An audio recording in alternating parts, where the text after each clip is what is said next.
Il est vrai que j'étais absent et que j'avais loupé ce banger, entre guillemets, qui était l'épisode 4 de Sakamoto Days. Et j'en suis désolé, et je crois aussi qu'on n'a pas parlé de l'épisode 3. Je crois qu'on a parlé que du 1 et du 2. Le 3, je l'avais vu en temps et en heure, mais le 4, je l'ai vu là aujourd'hui, en même temps que l'épisode 5. Et on va en parler aujourd'hui. Donc, installez-vous confortablement. Évidemment, pour regarder cette vidéo dans les meilleures conditions, il ne faut pas avoir peur de futurs spoils concernant l'épisode en question. Et on est parti pour parler de ce petit banger qu'est Sakamoto Days. Oui, c'est vrai qu'on était resté sur une sorte de cliffhanger. Alors pour vous, pendant une semaine, pour moi, pendant quelques secondes, puisque encore une fois, j'ai enchaîné les épisodes. Et c'est vrai que je me suis dit, pardon, à la fin de l'épisode 4, parce que oui, donc il affronte Boyd, donc un ancien allié, entre guillemets, qu'il ne considérait pas forcément par le passé, et ça on l'apprend notamment, alors je ne sais plus si c'est dans cet épisode-là ou dans l'épisode précédent, mais en tout cas, il y a donc une petite animosité qui anime donc le personnage de Boyd envers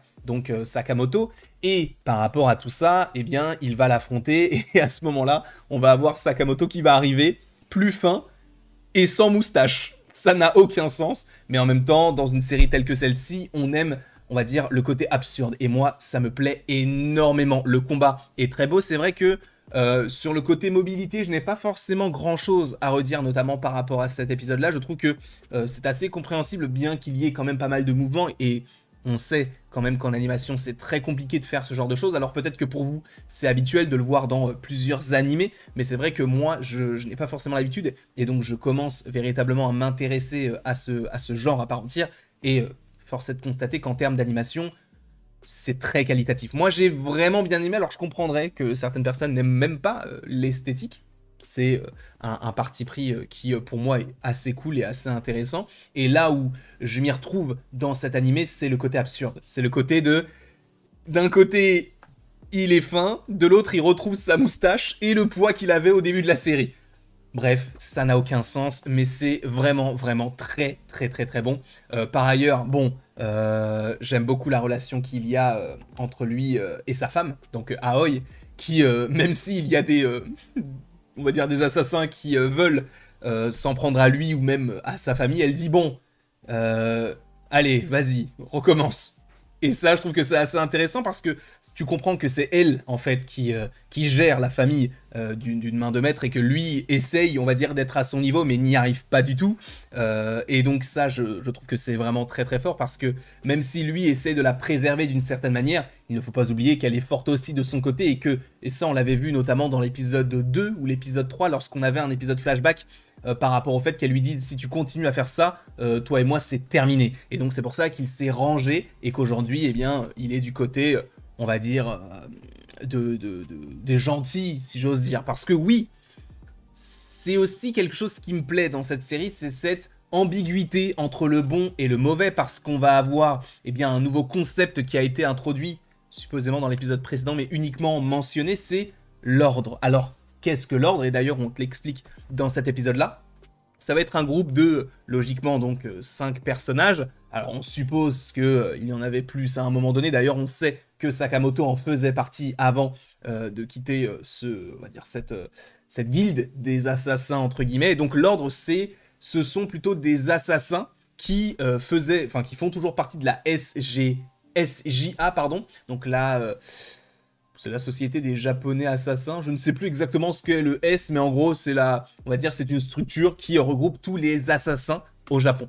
Et donc, je trouve que c'est plutôt cohérent qu'on ait certains des meilleurs assassins qui soient au-dessus et qu'on ait une sorte de petit conseil des 5 pour le coup. On n'est pas dans Pokémon avec le conseil des cadres, on n'est pas avec Kang et le conseil des Kang du côté du MCU ou le conseil des Reed, bref, mais on a quand même 5 personnages qui sont là pour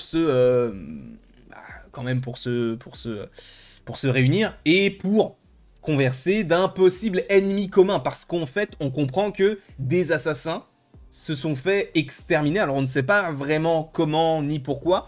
On a juste une précision, c'est ce plan-ci qui est à la fin de l'épisode. Et d'ailleurs, c'est le dernier plan que j'ai voulu utiliser pour cette vidéo, parce que la suite de l'épisode n'est pas forcément totalement on va dire, très intéressante du point de vue de l'intrigue, si ce n'est d'être connecté véritablement au retour au quotidien de Sakamoto. Donc on comprend qu'il y a donc quelqu'un qui est là pour s'occuper des assassins. Alors encore une fois, pour l'instant, on n'a pas de background, on ne sait pas vraiment qui il est, s'il y a un contentieux, si lui-même était un assassin, et vu ce qu'il est capable de faire à des assassins professionnels, je suppose que c'est le cas. Après, je pense que beaucoup d'entre vous savent qui est ce personnage. Mais en tout cas, voilà, on sait que c'est lui parce qu'il a la main ensanglantée, et en plus de ça, il semble faire le X, donc qui est représentatif, et c'est ce que nous disait Nagumo, je crois, si je ne dis pas de bêtises, qui donc l'expliquait à Sakamoto comme quoi, à chaque fois qu'il y avait ce genre de situation, des assassins qui étaient morts, et ceux en quantité, c'était signé par un X fait de sang. Et donc là, juste après, on a ce personnage-là qui, d'ailleurs, est appelé dans cet épisode X.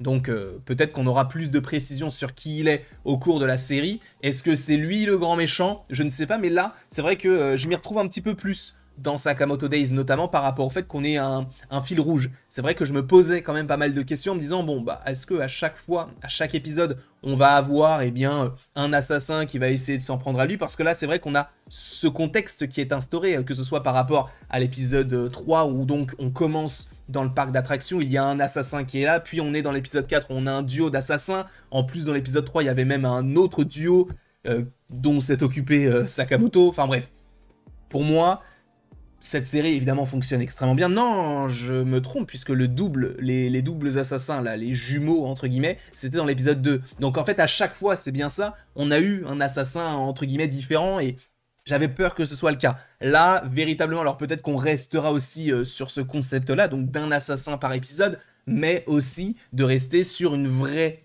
on va dire, une vraie trame derrière. J'ai envie qu'il y ait un scénario et pas juste Sakamoto et du coup tout son groupe avec Shin et Lu qui soit là juste pour dire bon bah c'est bon, on s'en est occupé. Non, j'ai envie d'avoir un petit peu plus de profondeur, et là, avec le personnage de X, on en a donc. On va dire que cet épisode m'a un petit peu rassuré par rapport à ce que je pensais de Sakamoto. Non pas que je détestais, bien au contraire, j'adore cette série. Pour l'instant, pour moi, c'est quasiment un sans faute, si ce n'est du coup ce côté-là, mais ils viennent entre guillemets de le réparer, donc ça me plaît énormément. Évidemment, j'ai besoin d'avoir votre avis là-dessus. C'est vrai que j'ai hésité à continuer les critiques, même s'il y avait, on va dire, 2-3 personnes qui m'avaient mis en commentaire, et je vous ai vu sous d'autres vidéos, mais où est la critique de Sakamoto Days?